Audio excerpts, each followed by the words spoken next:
Order! Order! You are an incorrigible delinquent at times. Behave yourself, man!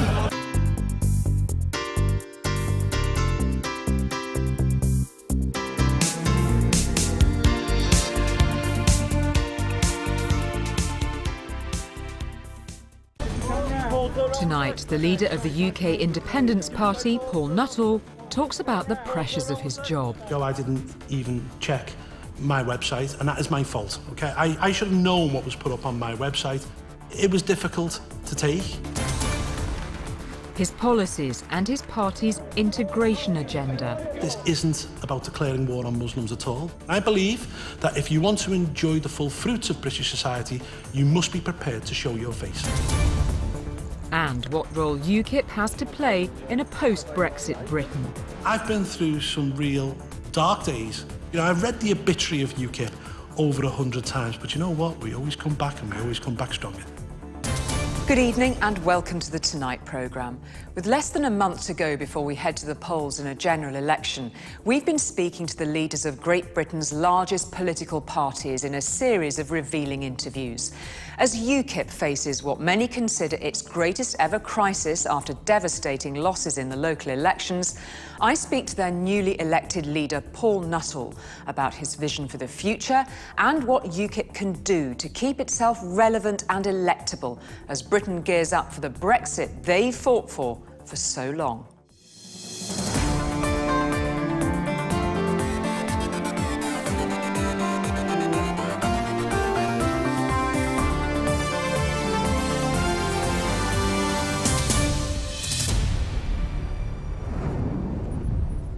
It's Nuttall, good to see you. Thanks for coming to talk to us. Do you want to take a seat? First up, Paul Nuttall, the man. Nuttall is UKIP's man from Merseyside, who's risen up the ranks to become leader of the party at perhaps the most pressured and critical time in their history. My call for unity has now received the biggest mandate in the history of our party. So who is the person taking them into the 2017 general election? What would you get? Always, mate, always. Top man, brilliant, well done. He's a bloke. He loves his football. He likes the pub, like most UKIP leaders do. Are you going to vote for us? Of course. Absolutely, that's what we want to hear. Right. He's a straight-up, straightforward guy. What you see is what you get. In private, he's a lot softer than he appears to be in public, but undoubtedly somebody who is fiercely patriotic and driven to politics with the very best of motives. Born and bred in Bootle, Nuttall was once a promising footballer in Tranmere Rovers' youth squad and played for his local county. A lover of British history at university, he lectured in his late 20s and even stood as a Conservative in a local council election. After discovering UKIP, he set up a local branch and was spotted by the man who would go on to play a momentous role in the party's future. I tell you what, I've been up half the night. This is absolutely mad. He wrote me a letter and I met him and I thought, wow, this is a very bright young guy. And I fast-tracked Paul all through the party. In fact, I made him party chairman at a remarkably young age. Nuttall formed a close friendship with Farage, partly through a mutual fascination with British military history. I mean, he's been around the Western Front with me and things like that, so we've got a shared love of history, very much so. He's a big believer in country. He's especially a big believer in Englishness. Within UKIP, Nuttall has always been seen as a star in waiting, popular amongst the party faithful and a talented orator. A private man by most accounts, Nuttall is a divorcee with one child and is now in a long-term relationship with fellow MEP and former Brookside actor Louise Balls. There have, however, been questions as to who the real Paul Nuttall is. A LinkedIn page in his name, which he said wasn't his, claimed he had a PhD when he didn't. And UKIP leaflet said he'd been a professional footballer when he hadn't. That's on your website. I haven't lost a close personal friend. I've lost someone who I know, but... And there was controversy when false claims made on his website in 2011 that he'd lost close friends in the Hillsborough tragedy surfaced this February during his bid to win the Stoke by-election. I just want to make it perfectly clear. You know, I was there on that day. I've got witnesses, people who will stand up in court and back me 100%. You cannot preside over a successful party leadership if you can't even get your own CV and life story right. If you can't even tell us what your life story is truthfully and convincingly, then you've got a problem. It was a challenging time for the UKIP leader, during which the party's office in Stoke was attacked. At the party's spring conference, Nuttall revealed an emotional side to his leadership following the controversy. Thank you, I'm a bit overwhelmed. Thank you very much. But the challenge for Nuttall remains, not just over UKIP's role post-Brexit, but the difficulty of stepping into the shoes of a man who has been an ever-present and dominant voice in the debate over Britain's place in Europe. Nigel Farage has been around for 25 years in politics, and he is an extraordinary, charismatic figure. Like him or loathe him, and it's very difficult to follow in those footsteps. As a leader, you couldn't be less similar to Nigel Farage in some ways. He was a privately educated southern boy with his father in the city, and you are absolutely working-class boy from Bootle. Yeah, I mean, we're very different in some senses. Obviously, my background is a lot different to Nigel, but ideologically, we're very similar. We've been friends for a number of years. What I will say is that the working-class background that I come from has pretty much shaped me in many ways. You know, some people say that I have a working-class chip on my shoulder. It shaped my view on life. You know, I've really broken out of my community, and I think I'm doing something which I hope makes the people of Bootle proud. Tell me a bit about that, you know, your mate Nigel. Well, you know, he's a great bloke, and he's great fun to be around. In terms of friendship, what we're like with each other, you know, we're good buddies. And we have been now for 11 years, and I can see us being friends long after all this is all over. He went skinny dipping with one of his mates. What's the naughtiest thing you've done with Nigel Farage? Oh, well, it certainly isn't skinny dipping. It's nothing like that, put it that way. Probably okay, give me an insight to what it is then. Probably having a few too many to drink every now and then. Really? Yeah. What happens when you have a few too many to drink? Oh, we end up having political debates. There are some issues which I won't go into, which we have slightly different opinions on. But oh, really? What is it? What no, not a row. We have political debates, but on 99.9% of things we completely agree. The trouble is, though, Paul Nuttall, isn't this the truth? That you're just not Nigel Farage. I'm not Nigel Farage, and I don't want to be Nigel Farage in that sense. You know, I want to have I have a completely different style of leadership, but, you know, let's also be clear. I'm leading UKIP at a far more difficult time than what Nigel did. There are many, too, who would point to a string of mistakes that you've made since becoming leader, which have led to, as you well know, some pretty serious questions about your integrity. Hang on. I'll deal with a couple of these. Yeah. I mean, firstly, you know, I'm halfway through my PhD. I put it on hold, okay? And there is numerous interviews which I've done over the years where I've always spoken about going back to finish my PhD once I finish in politics, okay? As for the professional football thing, you know, that was a mistake by a press officer. I did play as a youngster for Tranmere for many, many years, okay? I just never signed professional forms. You know, the one that caused the most controversy, yes, of course, was the claim on your official website which said that you'd lost close personal friends at Hillsborough. How could that have gone out without you being aware? Well, you know, it was many years ago. I didn't even check my website, and that is my fault, okay? I should have known what was put up on my website. It was difficult to take. You know, I apologise for it, and I've given evidence to Operation Resolve. And I'm prepared to stand in a witness stand to talk about what I saw that day, but I want to put that in the past. That's happened now. You know, we move on. Have you apologised personally to the Hillsborough families? Yes. You know, I'm truly sorry. It was a complete accident. Have you met with the Hillsborough families? Yes, but obviously what was said, you know, it will remain very private. And that, how recently was the meeting? Well, it was during the Stoke campaign, but as I say, you know, I gave them my word that what was said will remain private, and that's where we'll leave it. I mean, the backlash against you must have given you moments where you must have thought very hard about being leader, frankly. Not really, because I sort of knew that if I allowed this to break me, then it would break UKIP. So I had a duty to continue, I had a duty to carry on, and now I've got this duty to lead UKIP into this general election. The one thing I'm conscious I haven't talked to you about is your partnership, your other half and family. Tell me about that. I mean, my partner is another MEP.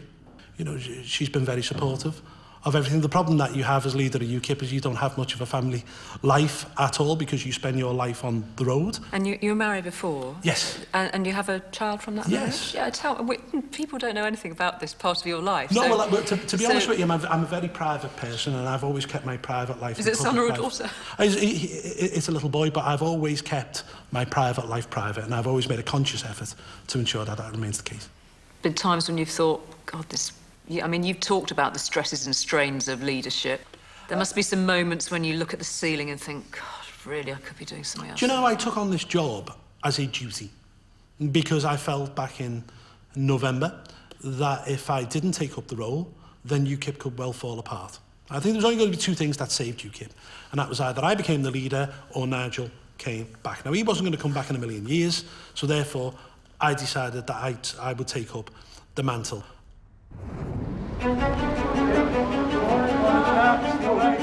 Within UKIP, Paul Nuttall has been seen by some as a unifying figure, bridging the gap between ex-Labour voters in the north and ex-Tories in the south. I think he's full of common sense. I think he brings as well an innate knowledge of life as it's lived in working class communities across Britain, particularly away from obviously the London metropolitan bubble. So he keeps us in touch with what real people are caring about out in the country.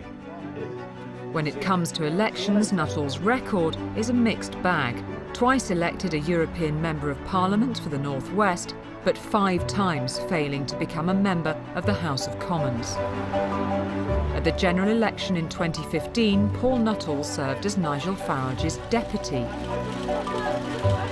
Together they helped UKIP achieve almost 4 million votes, more than the SNP and the Lib Dems combined. The return in seats, however, was disappointing. Just 1 elected Member of Parliament. I do hereby therefore declare that said John Douglas Wilson Carswell is duly elected as Member of Parliament for the Clacton constituency. All eyes then shot towards the EU referendum in June last year, and Nuttall took to the campaign trail, hoping to make his life's ambition a reality. Let June the 23rd go down in our history as our Independence Day! For Nuttall, the 2016 Brexit vote was the culmination of more than a decade of hard work. But perhaps in some ways it was a mixed blessing for UKIP, the party. Their central aim had been achieved, and so Nigel Farage stepped down. Nuttall hesitated over running for the leadership, and UKIP has seemingly descended into chaos since. There have been 2 leadership elections, defections and departures, and controversies in Europe. The favourite to become the next leader of UKIP is in hospital after an altercation at a party meeting. Some began to wonder if UKIP could cope without the leadership of their old figurehead. And so it was the Bootle boy who finally decided to step up into the shoes of his political mentor. He was elected leader of UKIP with a 62% majority and vowed to get the party back on its feet. When Paul was elected, he got the biggest mandate ever that any leaders had for UKIP. We've been through a few lately, and he's definitely got that, and there is enormous support for Paul. And it's been a long time since I've seen us so unified. Nuttall has stated he wants to broaden UKIP's agenda. Ahead of his party's election campaign launch, his integration policies have caused a stir, in particular those proposing a burqa ban in public and mandatory checks for female genital mutilation, or FGM. What we want to see is people sign up to British law, sign up to a British way of life. This general election is seen by some as a critical moment for Paul Nuttall and for a party searching for its post-Brexit identity. I think the very future of UKIP is at stake. Now the big question is why? Why should anyone vote for UKIP? What is the point of them now they've achieved their fundamental aim of starting us on the road out of the EU? Paul has inherited the UKIP leadership at an incredibly tough time. This is not easy. You know, there are times in life when the tide's with you, and there are times in life when the tide's against you, so it's not easy. After disastrous results in the local elections recently when UKIP lost 145 seats, the challenge is now on for Nuttall to redefine his party's future. It's a very tough situation he finds himself in, but he'll come through it. Some might look at the new policies that you've put on the table for UKIP, and they've caused a huge amount of anger in some quarters, haven't they, accusing the party of Islamophobia in particular. This is all part of your integration policy, as you described it. Aaron Banks, a key figure in UKIP, has called it a war on Muslims. This raft of measures has been a disaster, hasn't it? No, it hasn't, actually, because I think we're ahead of the game on this, and I think this is something which will come to the fore in years to come. I think Aaron Banks is totally wrong on this. This isn't about declaring war on Muslims at all. What we believe is that you should show your face in the public place. One, for security reasons, and two, because of integration, because we've seen the recent reports which have come out by people like Dame Louise Casey and Trevor Phillips, which show that we're becoming a more divided society. And I believe that if you want to enjoy the full fruits of British society, you must be prepared to show your face. Your spokesman for Brexit is a man called Gerard Batten, UKIP MEP. He's described Islam as a death cult. Do you agree with it? No, I don't. I don't believe Islam is a death cult in any way, shape or form. Well, why is he your Brexit spokesman? Hang on, but I believe Islamic fundamentalism is a cancer within our society that needs to be cut out. And I think our security services do a fantastic job. However, I think that people within the Muslim community themselves need to do more about it.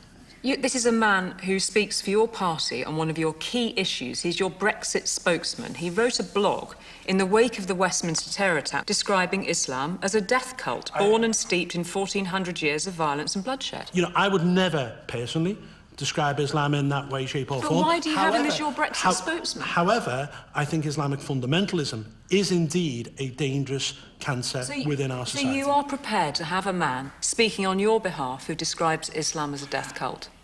Let me make one thing clear. Yes or no? Hang on, let me finish. Gerard Batten is an expert when it comes to Brexit. I think he's got his terminology wrong there, of course. Well, what are you going to do? Well, I will speak to Gerard about that. Well, do you think you might remove him from the party after using that? Well, I think he's got his terminology wrong, OK?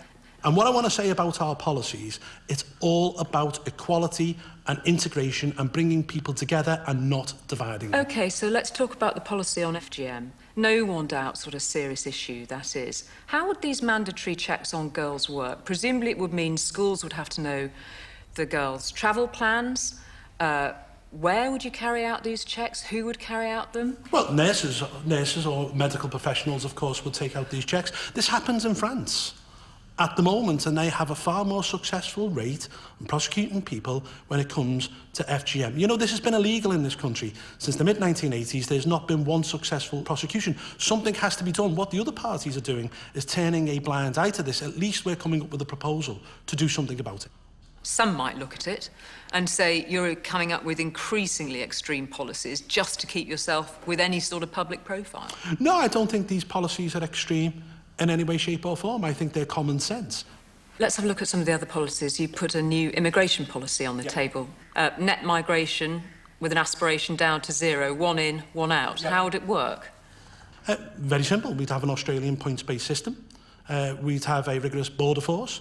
And what that would ensure is that the population doesn't grow at the level that it is now. Because at the moment, we're adding a city the size of Newcastle upon Tyne to our country every single year. If we continue in this vein, the population of this country is going to be 80 million by the middle of the century. It's unsustainable, and someone has to do something about it. So what about those vacancies in care homes, in the NHS, that might be filled by people who are willing to come and work here and support our public services, what happens to If that? you've got the skills that this country needs and there's a skill gap, you can come, but you will be incorporated into that 300,000 to ensure that there is zero net migration over a 5-year period. So it gives a lot of wriggle room. But even if there were a crying need for people to work in our public services, supporting our NHS, you'd be happy for those jobs to remain open and a public service desperate for support? Look, there's lots of room for manoeuvre because this is over a 5-year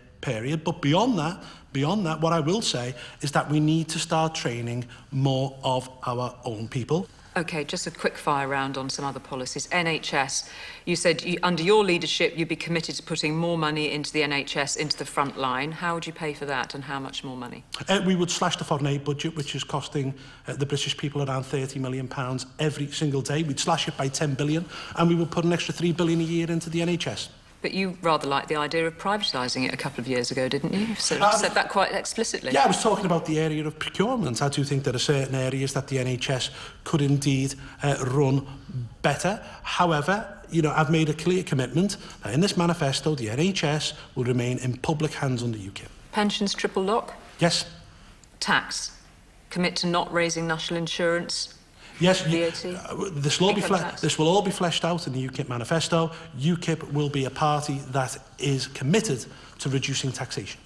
Let's just look at things square on. Not only have you had terrible local election results, your only MP has stood down, your most popular figure, Nigel Farage, won't be a candidate for MP. You're polling behind the pro-EU Lib Dems. Yeah. By any measure, this is game over, isn't it? Do you know, the post-Brexit UKIP, or indeed the UKIP which will come after this general election, could well be bigger than the pre-Brexit UKIP, because if Theresa May begins to barter things away, for example, bartering away our fisheries, if she decides that we must pay a divorce bill, if she says that we will continue paying some form of membership fee or messes around with freedom of movement of people, people will feel very angry indeed, because that isn't what people voted for on June the 23rd. Yes, and I think they'll come to UKIP in their droves. And I'm pretty confident that politics will come back onto UKIP's turf, especially if the Prime Minister begins to backslide and people feel very let down. That's the word if, though. Nigel Farage was interviewed this weekend. He said if she delivers Brexit, then in a couple of years' time, there will be no need for UKIP. Do you agree with him? No, because I don't believe that she will deliver. But he was saying if she delivers it, it's finished, isn't it? No, I don't think it's finished, because UKIP broke out of the single issue mentality probably in about 2011. And if you look at our 2015 manifesto, there was a raft of domestic policies that set us aside from the other political parties. So UKIP will continue and there'll be other issues to campaign on. If you don't get your seat, and indeed if no UKIP candidates get their seats, would you resign as party leader? I don't think it's going to come to that. I think in the next 18 months, UKIP has got a fantastic future. Yes, it has to be the guard dogs of Brexit. Yes, it has to hold the government's feet to the fire. But beyond that, I think what we're going to set out is a really exciting agenda, which will put clear water between ourselves and the establishment parties. But let me just finish on this point.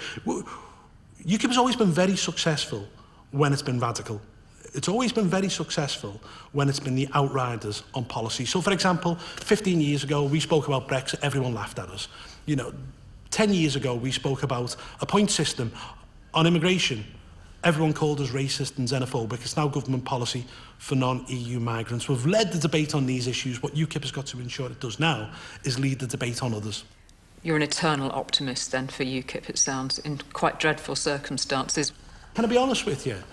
You know, I've been through some real dark days in UKIP after the 2005 general election, after the 2010 general election, when UKIP was being written off by almost everyone within the press. You know, I've read the obituary of UKIP over 100 times, but you know what? We always come back, and we always come back stronger.